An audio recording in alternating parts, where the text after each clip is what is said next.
Well, welcome to Before 30. This is Auntie Janine. And nephew Trey's in the building. Hope everyone's doing well. It is so good to be back with the family. It is. It is. I'm super excited.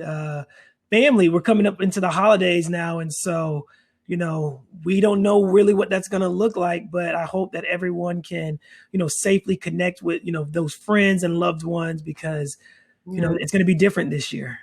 I think you're right. The word is safely.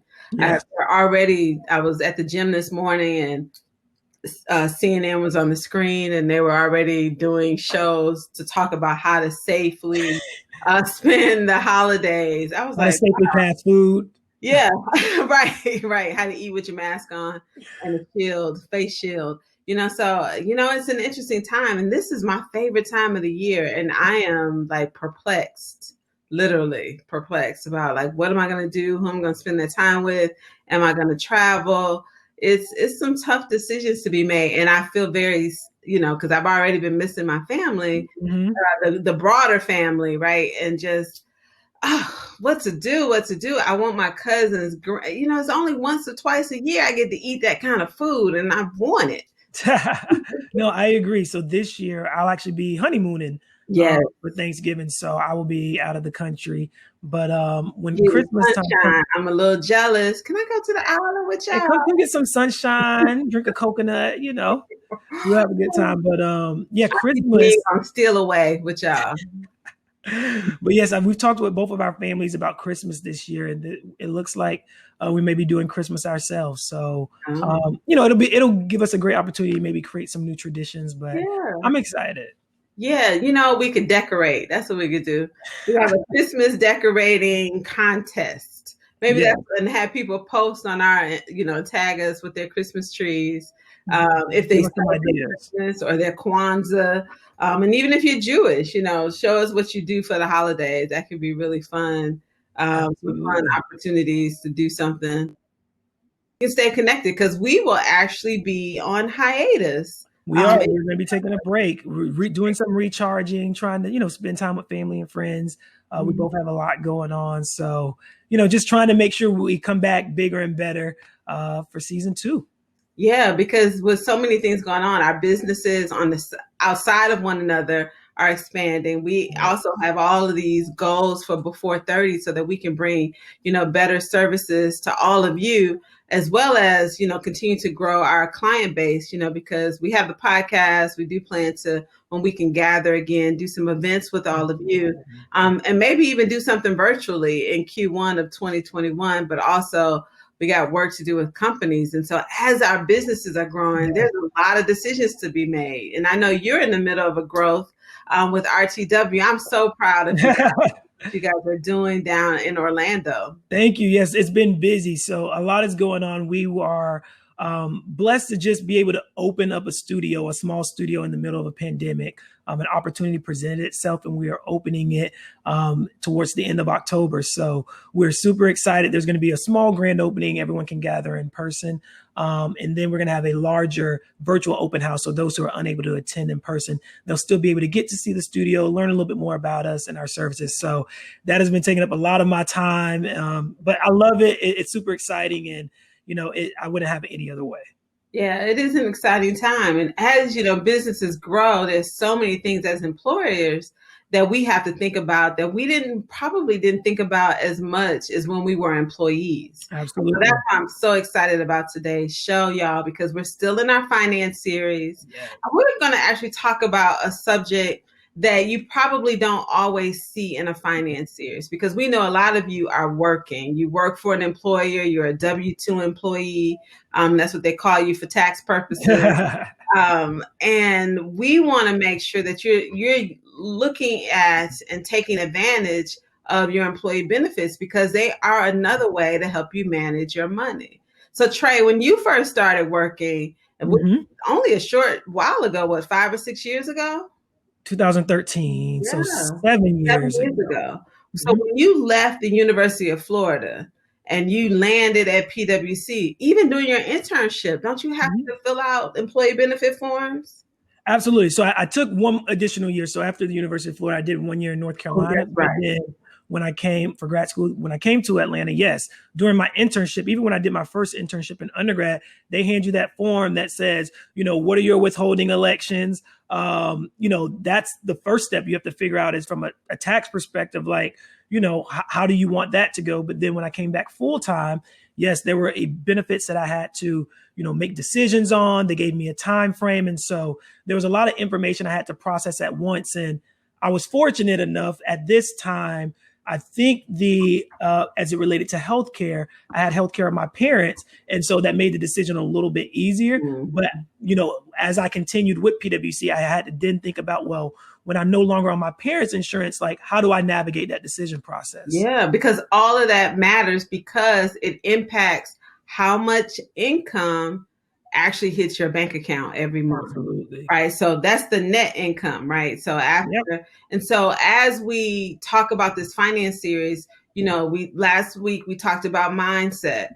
And we've talked about so many different things. And we thought, hey, why don't we talk about employee benefits? Because that impacts how much money you have. And so as we kind of go through this series and we're talking about budgeting and saving and debt, that definitely impacts how you pay off your bills and how you pay off your debts. And even sometimes people don't think about it.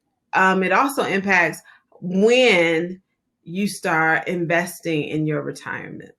And being strategic and intentional about it. I think that's the big thing we really want, you to walk away from this with, is that there are going to be so many options. And we'll talk with our expert about, the best way to kind of go through this and really see what is the best fit for you. But being intentional about it, because you can there's an approach, you can be strategic and maximize a lot of things. So really making sure that, there's an approach and you're strategic when it comes down to your employee benefits. Yeah. So without further ado, we're going to bring on to our show. We are so excited to have our employee benefits expert. Her name is Shenice W. Smith.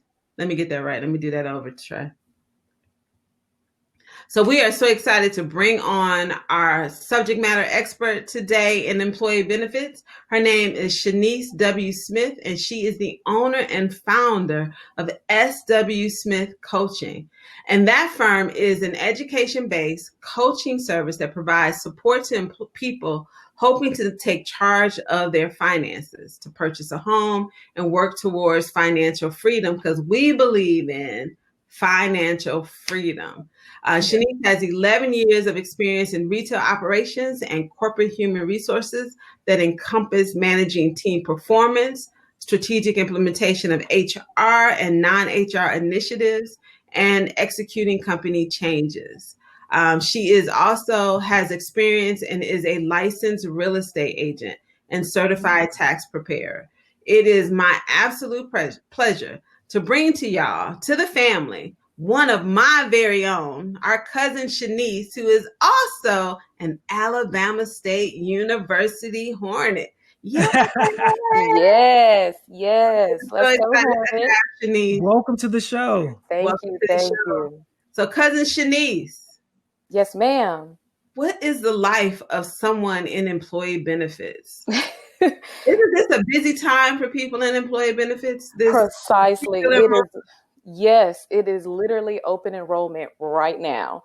So October through December is typically when most employers have open enrollment. Oh, nice. Now, before we jump into the details, just tell us a little bit more. Auntie Janine read that bio, but just tell us a little bit more about you, your business, and how you maybe have transitioned into the role that you're in now. Absolutely. So I'm a financial wellness coach, kind of simply put. I help families and individuals with most areas of personal finance, and I coach them through the process of purchasing a home from beginning to end. So I started off in corporate HR. I've been in corporate for the past 7 years, and I just recently decided that I wanted to branch out on my own and kind of make a career change. But I thought about how can I capitalize off of the expertise that I have now? And I really kind of thought about how much I know from HR and personal finances and even real estate. And I'm like, oh my gosh, I have so much to offer, especially to the minority community. I want to help my community. So I started SW Smith Coaching, focused on personal finance and home ownership. And I am loving every second of it. From my first week of putting myself out there, I received my first client. So God is good. Yeah, Yes. I really appreciate so many people that have come through our show, Trey, that are really specific. They specifically have a topic or topics that they're interested in, but they're targeted to particular communities who have been Yes. underserved for generations. Absolutely. No, Absolutely. and I think that that's great. And I think, there's so much that can be, it's overwhelming, especially when you might have gone to college, or even if you're just starting that first full-time job. There's a lot of information that we may or may not know as a result of our parents, their work experience, or other peers in our lives. So I'm super excited to talk to you about like these employee benefits, because I know the first time I even went a part-time job, there's some even part-time employers that offer benefits to their employees. I was working at Publix, and there were some opportunities there. So it was overwhelming. So Yeah, we we don't talk about this in high school. We expect people to leave high school and go get a job, and we don't even tell them what to expect in their first week at work when it comes to these sort of decisions that they have to make that impacts their entire life, right? Because we know that money impacts our whole life. And the same thing happens. You go to college and you get this same sort of experience. You go to college, they send you off to work, and no one talks to you about how to select your health insurance, how to make a choice with your retirement investment accounts. Should I take the employee life insurance? What's disability insurance? I'm so young. Do I need those things? And so that's why this show is so important today. Yeah, so my background in corporate HR just allows me to help people make the most out of their employer benefits, because your benefit choices should change as your family dynamics change and your personal finance choices change. So you can literally make money and save money with the right benefit choices. And you have to realize that your benefits are a major part of your life. So you're managing your benefits, but essentially you're managing your money and the benefits that you receive depending upon how much you pay. So you're absolutely right. We should receive a lot more guidance on how to make the best choices regarding our benefits. So we've talked a lot about benefits. What do you say? What are some of the buzz term benefits, or some of the key benefits that every employer, traditionally every employer will offer?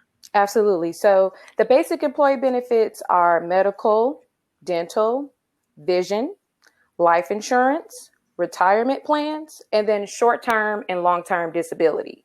So, but in order to compare the medical, dental, and vision plans, there are some common terms that people are going to run into that they may not know what they mean. So I'm just going to kind of list them really quick. So the first one is a copay, and that's just the standard payment for visiting your primary or your specialty doctors. It typically ranges about $25 to $40. And then you have coinsurance, and that's a required percentage you're going to have to pay on the total of all charges for something specific. So that's like a procedure or a hospital stay. And then annual deductible. That's the amount out of pocket you will have to pay before your insurance begins to cover any charges that are not considered preventative care, such as checkups. So these are some terms when you're looking at those basic and employee benefits that you receive, you're going to run into those terms. And I'm sure there's like trade-offs, like some might have a high deductible, a low. Can you talk about maybe some of those trade-offs, maybe between those three terms? What might some options be? Exactly. So in terms of your copay, that's why it's going to have a range. So you decide what you're most comfortable with anytime you visit, your doctor. So say, for instance, if you're someone who goes to the doctor often, and we'll talk about that, then you're going to want to pay a cheaper amount in terms of your copay, because that's money that's coming out of your pocket every time that you go to the doctor. Same thing about your annual deductible. If your annual deductible is $6,000 before your insurance starts to cover anything, that's going to make a significant impact on which plan I choose. So you're going to be complaining plan 1 may have a $3,000 deductible, annual deductible, plan 2 may have $5,000, the third one has $7,000. So you'll compare each one to make the best determination on what you can afford and what makes the most sense for you. But there are other programs that will help you pay those out-of-pocket costs, and we'll talk about that. Yeah, so the deductible means all the charges in addition to my copay or over and above my copay. in addition to your copay. So what your insurance plan is saying for your annual deductible, this is the amount that you will pay out of pocket before your insurance begins to cover any charges that are not preventative care. So preventative care is like checkups when you go to the doctor, your annual checkup, and you shouldn't pay anything when you go to the doctor for that. But after that, if you're going to maybe get some tests done, or you're getting to get some type of treatment for an existing condition you already have, you're going to have to come out of pocket for that annual deductible before you actually receive your benefit coverage. So that's why it's really important to understand what those terms mean: copay, co-insurance, and annual deductible. Yeah, because if you have a health concern that you've had for a long time, say since you were a child, and you know that you go to the doctor 3 to 4 times or even more, say you have to go every month for some sort of test, these are the things that you want to consider. So you need to consider your medical history and the impact that will have financially when you're looking at selecting medical insurance, health insurance. Yes, that's the common mistake that most people make. So when you're comparing your primary medical, dental, and vision plans, you have to enroll in a plan that makes the most sense for you, how you plan to use it, and the health conditions of you and your family. So if you're generally in good health, you only visit the doctor for an annual checkup and for preventative care, you probably should not be in the most expensive benefit plan, which is commonly referred to as PPO, Preferred Provider Plan. You have other options, such as a mid to high level deductible health plans. And these plans, they're going to take less money out of your paycheck. Your preventative care is completely covered anyway, but you will pay more out of pocket when you go to the doctor for special circumstances. Now, most people feel like they're saving money by choosing that PPO plan because you pay less, it has a lower copay. But if you don't go to the doctor that often, that's probably not the best plan for you. But another factor to consider is most of your medical plans are going to cover preventative care with no cost to you. So make sure when you go to the doctor, you are not paying a copay for a regular checkup. And another factor to consider is if you go to the doctor often, or maybe you have certain health issues like Janine mentioned, or those health issues running your family like diabetes, or maybe you plan to have children within the next year, you probably shouldn't be enrolled in the cheapest health plan. So when you compare those plans, look for those keywords I shared with you. Think about how you're going to use your plan, and that's what you do to make the best benefit plan decision. And so you can only change those plans once a year, right? So you talked about deciding to have children. So if on October 20th this year of 2020, you sign up and you're in a cheaper plan, but you know that you want to start having kids or trying to get pregnant in 2021, you probably should change that plan before open enrollment is over. Is that what you're saying, Shenice? Exactly. Open enrollment for all employers take place within the third or fourth quarter of the year. So right now, you make your benefit elections for the following year. So right now, we're making elections for 2021. And this is when you take into consideration the type of coverage you're going to need for next year. And avoid picking a plan and thinking it's going to be best for your entire tenure at that company. It's never going to happen. You will change plans over the years, and that's okay. You'll save money during the years when you don't require as much healthcare coverage, especially if you're transitioning from your parents' insurance. So I know you've kind of talked about some of the traditional plans, and then you mentioned there might be some with maybe higher deductibles. I remember this was my first time when I started my first full-time job. I heard this term flexible spending account or health spendings account. Can you kind of spend some time explaining that and maybe what's unique about those type of plans? My absolute favorite pre-tax benefit plans, HSA and FSA. HSA is a health savings account, and FSA is a flexible spending account. So these are government programs. They're offered through most employers that allow you to save pre-tax money to pay for any medical expense related to the doctor's office or dentist's office. You can even use it for contacts, glasses, over-the-counter products like allergy medicine and prescriptions. So the health savings account is for people enrolled in a high deductible health plan. So not the PPO plan, the high deductible health plan. And that account allows you to roll over funds every year. You can earn tax-free interest on it. And you can contribute up to $3,330 for yourself or $7,100 for your family per year. And that's as of 2020. And the best part about this account is this account stays with you no matter where you work. And the savings plan can really help you cover your medical your expenses over your lifetime and save you thousands of dollars. So please do not bypass this when you're considering your benefits options. Most people do. And then the next one is the flexible spending account. Now, this is the one for the PPO plans. And the primary difference is you cannot roll over funds, you cannot earn interest, and you must determine how much you want to continue doing open enrollment. So I would have to determine right now how much I want to have on this card for 2021. And it literally acts as a debit card.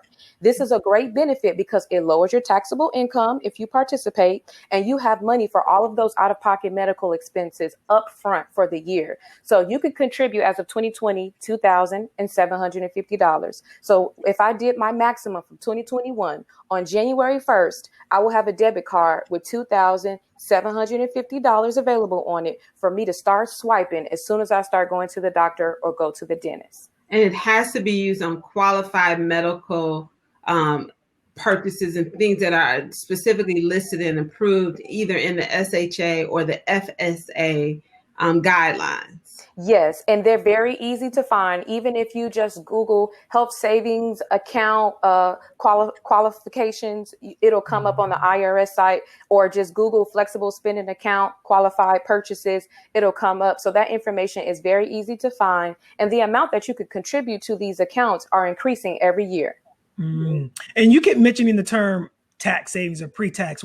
What exactly does that mean? I'm a tax guy, but just what does that mean for our audience that's listening? Like, what does that truly mean in dollars and cents? Yes. Okay. So anytime you can use pre-tax money, you're saving money on multiple fronts. So number one, when taxes come out of your pay, when you have a certain amount of money, say if you make $5,000 a month, you are taxed on that $5,000. But with your job, when they take out your retirement pre-tax, when they take out your benefit expenses pre-tax, it lowers your taxable income. So say if that $5,000 became $4,000 now. So that means now instead of being taxed on $5,000, you're only being taxed on $4,000. So you're saving money on the taxes that you pay out of your paycheck, and you're saving money because you're using pre-tax money to pay for your medical expenses. It literally is you're saving money on the money you're using to pay for your medical expenses, and you're saving money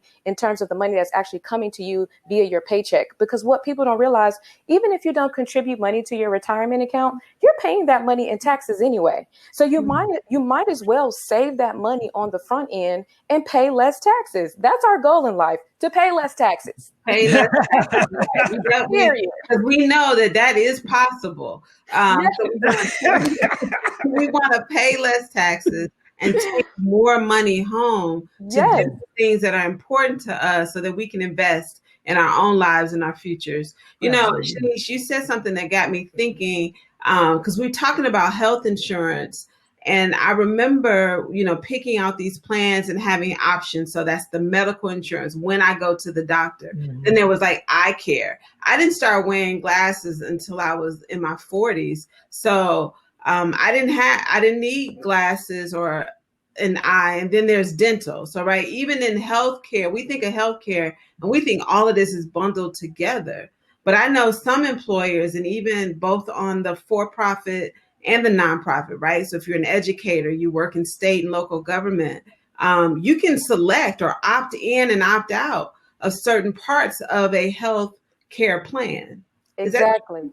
Yes. So that's why. So when I mentioned at the earlier, medical, dental, vision, retirement, and long-term and short-term disabilities, those are all separate benefit options. And every year during open enrollment, you're reviewing your choices for each one of these different sections. So one year you may decide, well, maybe when you first started your job, you said, well, I'll enroll in medical, but I won't enroll in dental. Okay, then the next year during open enrollment, you need to review those choices again and then ask yourself, do I want to go ahead and enroll in dental this time? Or maybe I didn't enroll in short-term or long-term disability. Do I want to consider that this year? year. So even if you're saying, okay, I'm comfortable with the benefit choices I have right now, still review them every single year. Because when open enrollment comes around, you receive information from your employer telling you how your benefits have changed. And one of the major changes is the cost is going up. So even if it's $2 or $4, the cost of one of your plans probably has increased.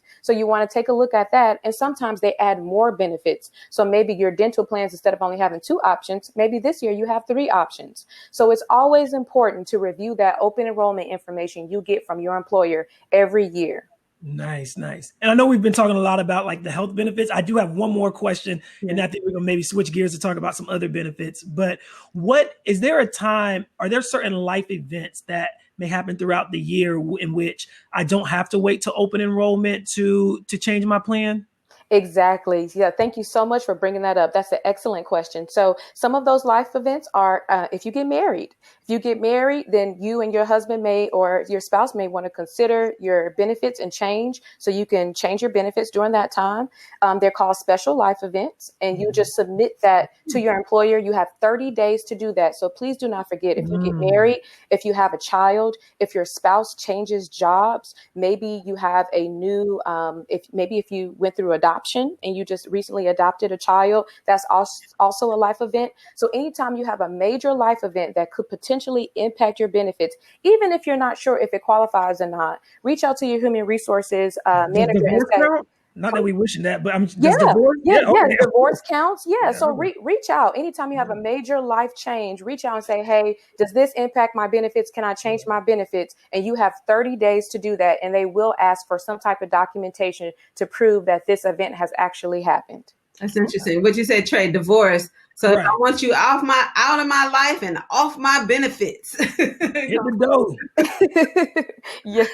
So Shenice, you mentioned some other plans and some of the mistakes that people make. And I just kind of want to walk through, so people know the biggest mistake is one, not opting in. I heard you kind of say, and we'll get into that a little bit more. So not making an election to participate in your employer's benefits that they offer to you. And the second one is just not taking the time to read and familiarize yourself with the options that you have. So your HR manager, are they responsible for helping you make these decisions? They are not. They can answer certain questions for you, but I found that over the years, most of the time, the reason why we don't get as many questions is people are just not reading the information that they're receiving regarding benefits. Even as an HR manager, the only way I became an expertise is because I read this information every single year, and I read it to understand. And the reason why I was so committed to it, because it was my job, right? So I had to make sure other people understood. But for you in particular, this is your health. This is your money that you're paying for. These are your benefits that you are entitled to. So that's why I really like to encourage people hey, just take the time. I know it's a lot of information and you may not understand it all your first time, but as you continue to partake in your benefits and try your best to use them to the best of your ability, you'll become more and more familiar with how they work. So first and foremost, just read the information that's available to you. Make sure you review your elections every time you have open enrollment. Even if you don't plan on making changes, still review them and understand what changes were made that year, especially if you're coming off of your parents' insurance. So you have to realize that your employer may be offering a better health plan than your parents' insurance may be offering you. Not to mention the amount of money that your parents may be paying for that family plan can be significantly more than if you just pay just for yourself. And you save, it's pre-tax money again, so you'll save on the amount that your paycheck is taxed. So it's really in your best interest to at least review the plans with your family and determine if you're making the best decision by staying on your parents' insurance, or can you benefit by enrolling in your own insurance on your job. And I usually recommend you should be enrolling in something, whether it be retirement, long-term or short-term disability, or taking advantage of a health savings plan. You should probably be using your employer's insurance for something. So if you have no elections at all, I challenge you to really look at all of your benefits and making sure you're making the best decision. Yeah, because I think people opt out because they think it's going to be expensive. And then I think young young people who have been on their parents' insurance their entire lives, and say they're 24, 25, and they still have some time to stay, like they're completely oblivious to the fact that, you know what, I could also be helping my parents' financial situation, because I might be at an employer who provides a program for people who are single with no children. It could be so much less expensive than a family plan. Precisely. And to add to that point, I think the main thing is doing your research. So I was in a unique situation where my father was a government employee and I was covered under his insurance. So his policy there was no change in me leaving his policy. So I was actually double covered for, 2 or 3 years when I was under his policy. So, but I wouldn't have known that had I not taken the time to say, okay, well, who's your insurance provider? Is there an issue if I leave or if I stay? And he was like, it's the same cost. So, sometimes there might not even be a cost difference. Mm-hmm. Yeah. And government coverage is awesome. Yeah. It really is. So our teachers, they get, and a lot of times our teachers don't even take advantage of the benefits they have to offer. If you are a local county, government, state employee, or if you are a teacher, police officer, fireman, you have awesome benefits. And you even have benefits outside of your job just for being that type of employee with different lending institutions. So when you are in a service type of position or job, you have benefits with your employer and outside of your employer at banks and lending offices. So make sure you take advantage of that. That might be a part 2. We might have to do a deep dive into that. I like that though. Yeah, they're awesome benefits, especially for mortgages. They're awesome. Yeah, they do have some great benefits, and we're not even talking about if you served in the armed forces, right? Let's talk a little bit about retirement. So, our audience, our family here, they're young people. They got plenty of time. They're trying to live their lives, Shenice. Traveling, when the borders open up, why should I, what is this 401k, or maybe even is it 403b? You got it. I was in the government. Like, what are these numbers all about?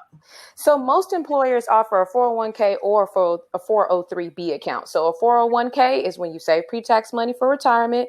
Your employer may match a certain percentage, and then you can invest the money in mutual fund options that they provide you. They will not help you choose those funds, but they will give you a fund prospectus, which basically shows you how those funds are performing. And then you can start tax-free withdrawals around age 59 and a half.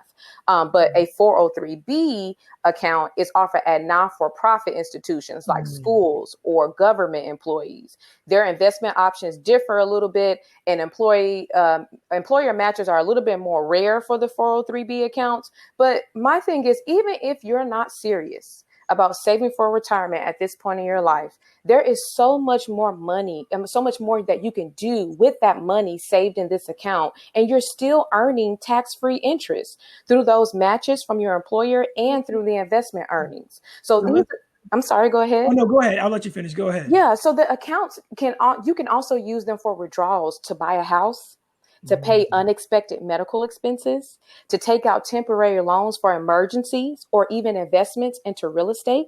And when you leave your company, you can pull this money out or roll it over into another retirement account.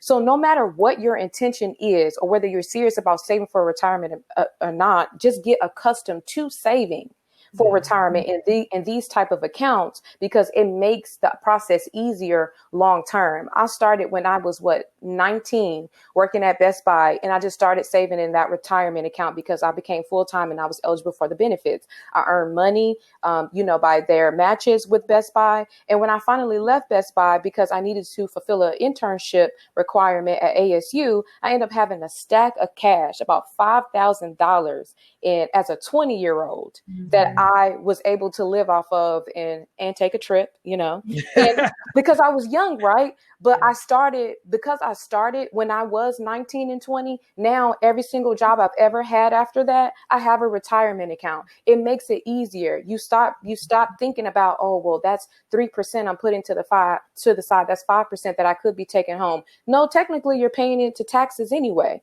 So when you invest into the real estate account, that retirement account, that is pre-tax money. So it's lowering your taxable amount. So you're saving money regardless. Just put the money in a retirement account. It's truly worth your effort.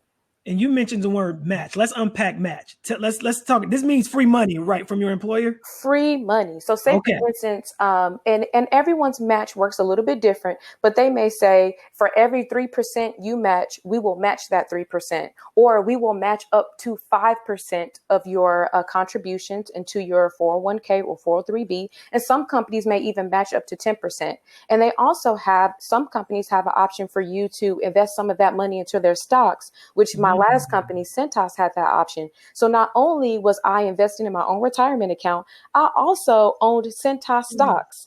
And because you have the option of diversifying your 401k investments, I put around maybe 33% of my money that I was contributing into those Centos stocks. That stock went from under $100 to over $200 this year. So I earned a significant amount of money by playing around with those different investments. And you're young. So this is the perfect time, if you are under 30, to learn how to invest using your retirement. Research those mutual funds that they give you the option. It may be around maybe 7 to 10 is the common. And then read about them. And you say, okay, this is international stocks. I may be interested in international stocks. Let me put 10% of my money here, or 15% into big companies. So this is how I learned how to invest, by starting with putting money in my 401k account.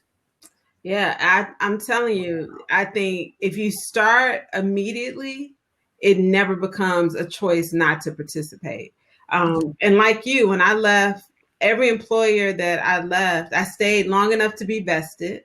So I got the match. I could keep that match money. Can you explain what vesting means, Auntie Janine, just so? Well, I'm going to let Shenice talk about it. Okay, yes, somebody explain. Yeah, let's talk about. So I said, I stayed until I was vested in those accounts, and then was able to roll some of them over into other mutual funds or an IRA when I left, if I couldn't keep the funds with those particular with that employer. However, I might still want to work with that investment. So what does vested mean when they say you have to be vested in order to get the matched funds? Absolutely. So thank you for bringing that up. So every employer is a little bit different, but what vested means is that they'll say, okay, we'll match up to 3% of your funds, but you have to work for this employer for at least 2 years or at least 3 years in order to be entitled to that money. That's basically what vested means, is your entitlement to that money. And usually they just have a qualifying period that you have to be with the company before you receive those funds. But honestly, maybe 2 out of my last 3 employers, there was no vestment period. I was able to be invested in their matches, which means being entitled to that money immediately. So just read your company's policy on their matches and on their vested kind of schedule, and then the mutual fund options that they have available to you. And you'll have a good understanding of how your company's 401k or 403b accounts work. So Shenice, do you see pensions anymore? I have a pension. I know that makes me seem very old, but when I worked at Deloitte, we got a pension. I still have one. I get the forms and the statements every quarter. What's a pension, and do employers still offer them? If you have a pension, God bless you. Pensions are a beautiful thing. And unfortunately, most employers don't offer them anymore. But basically, it was a retirement savings plan that was funded on behalf of the company that you worked for. And now, so they would put money into that account on your behalf as long as you're continuing to work for that employer, and you are guaranteed that money. So you're guaranteed a certain amount, and you're guaranteed that money, and they would start distributing that money to you once you turned a certain age. So like a lot of police officers and teachers and firemen used to have pensions, or government and state employees. But unfortunately, they've kind of changed it. And I was really kind of concerned about kind of the forced retirement savings that some of these public institutions require. So like in the state of Alabama, teachers have to have a forced retirement account. You have no choice but to participate. It doesn't earn interest on the account, but basically it's just a forced savings plan to make sure that when you retire, you have some type of money. This is almost like how a pension was supposed to work, but now unfortunately those teachers are contributing to it instead of the state contributing to it. But now teachers also have multiple retirement accounts, because you may say, well, I don't want to just put my money in this one account and I'm not earning any interest on it. So they usually end up opening up a 403b money and then using a second savings retirement account, and then actually working on investing and diversifying that money so they can actually earn some interest on it. But if you do have a pension, that is an awesome benefit, and make sure you keep tabs on how much money is in that pension and your rights concerning that pension as well. Nice. Wow, we have dug deep into these two topics, the health and the retirement. I know there's a few more we want to touch on because the options could be numerous. So you mentioned earlier, I think you were talking about life insurance as well as short-term disability. I think these are pretty popular. Most employers may offer them. So could you talk a little bit more about what each of those entails? Yes. So life insurance offered through your employer is awesome. And life insurance is important in every stage of your life because essentially we do not know when we're going to need it. But if we don't have it, then we leave a financial burdens on our family. So don't ever think you're too young for life insurance. And life insurance through your employer is great for early professionals because it's affordable and it's easy to enroll. So many companies offer free life insurance that's about 1 to 2 times your salary. And then also you can qualify for up to $500,000 in coverage without a medical exam. That is awesome because when you're shopping in the market, it is very rare that you can get up to $500,000 and not have to perform a medical exam. So take advantage of that on your job. Your coverage should be in line with how much debt you have and your average burial costs. So having a life insurance policy outside of your job is a good idea if you know you will be changing employers often, you plan to become an entrepreneur, or you want to secure maybe a 30-year term policy at the cheapest price possible. And the only way you do that is by enrolling when you're as young as possible. So other than those last kind of couple of things I mentioned, you should be taking advantage of life insurance through your employer. Yeah, you made a good point. It's not because the insurance is not for you, but it's so that you can help with the financial responsibilities that your loved ones are going to have if you have an untimely death or, and even if you die of an illness. When my mom passed away, my brother, he didn't have to participate in the planning of the services for our grandparents. So with my mother was the first time he had sat down in a funeral home and we had to make all of these financial decisions. And he was blown away. He was like, what? It was like, even if you don't do anything super extravagant, you're looking at like a $20,000 to $25,000 expense for just burial services, right? Working, that's just not the funeral that's going to, is the funeral, the cemetery, all of these expenses that a lot of people are not aware of. And so, to opt out of life insurance, I'm going to take a leap here and say is very irresponsible. And it's so cheap, you guys. It's so cheap through your employer. You may be paying $5 for $30,000 or $40,000. It's worth it. And we've spoken about this, Aunt Janine, like how, that can be sometimes that's when family conflict can really happen. And when there's these unexpected, times when people are making their transition, there wasn't proper planning. And then now, it becomes a burden on the remaining family members. So it is important if you have this resource, and we're entrepreneurs, so we can tell you it is not cheap out there. Like it is not cheap out there. So if you do have an employer that offers it, yes, you need to take advantage of it.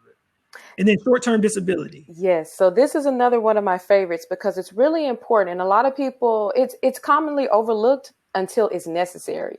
And then many people realize they're not paying for them. So short-term disability and long-term disability, these are income protection plans for when you are out of work on leave. Now you have FMLA available to you, Family Medical Leave Act. This is a U.S. labor law that gives you unpaid job protection for 12 weeks if you have to be out of work for personal or family medical reasons. So short-term disability is for weeks 6 through 8. And long-term disability is for 9 weeks or longer. And this is how you get paid on this unpaid leave. So let me repeat that. FMLA is an unpaid leave that you're entitled to for 12 weeks. But in order to get paid while you are on that leave, you need to have short-term disability and or long-term disability. And these are benefits that are available to you through your employer. So they're usually inexpensive, and you can receive up to 75% of your salary while you're out on leave. Now, every employer's short-term disability and long-term disability work differently. So you're going to have to explore kind of their criteria. But I've used short-term disability on 2 occasions, for surgery and for my son's birth. So you do have to qualify for FMLA in order to be able to receive that leave. But this is extremely important because you never know, even if you have to be out, say you have someone in the military and they return from active duty and you need to help take care of them. Maybe you have a sick mother that you need to help take care of. Maybe you have your own health conditions and unfortunately you have to be out. What if you have a baby, but unfortunately you have to be out a little bit longer with your child? These are short-term disability and long-term disability is how you receive some of your pay. So you're not put into a financial constraint type of situation. This sounds so critical. And like, I had never even heard of this. And you skim it, you look at it, short-term disability, you see the price and you're like, I'm not disabled. You don't really know what it's for, and so exactly. I'm glad you really explained that because I think it makes it very clear that, life can be unexpected. You never know what will happen, but it's a great, some comfort. It'll provide you with some comfort and some resources. Yeah, Shenice, so many companies now have transitioned from just maternity leave that is a benefit for the mother of the child to parental leave.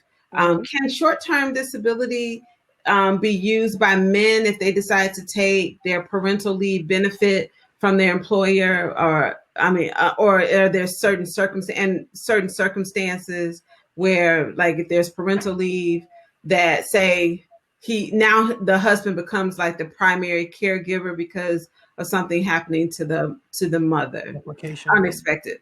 Yes. So on one hand, if they're just taking a regular parental leave because the birth of their child, they do not qualify to use short-term or long-term disability. However, many companies are offering a paid parental leave. So that's a separate benefit, and that's going to be per your employer. However, if something happens to your spouse during childbirth and you do become the primary provider for your new child, or maybe you recently adopted and you're the primary provider, you can use that short-term disability. You will have to qualify for it. So basically it will have to be like, okay, this person is no longer available. There's some type of health issue, or their health was impacted, or maybe they passed away. Then you will have to submit a qualification for that short-term disability, and you should be able to receive it. Most of the times, if you can qualify for FMLA because of some type of medical reason, then you should be able to get your short-term disability. But there are some nuances in the way that these work because they are based upon your employer. So that's when you do need this, go to your policy every time before you have a conversation with anybody,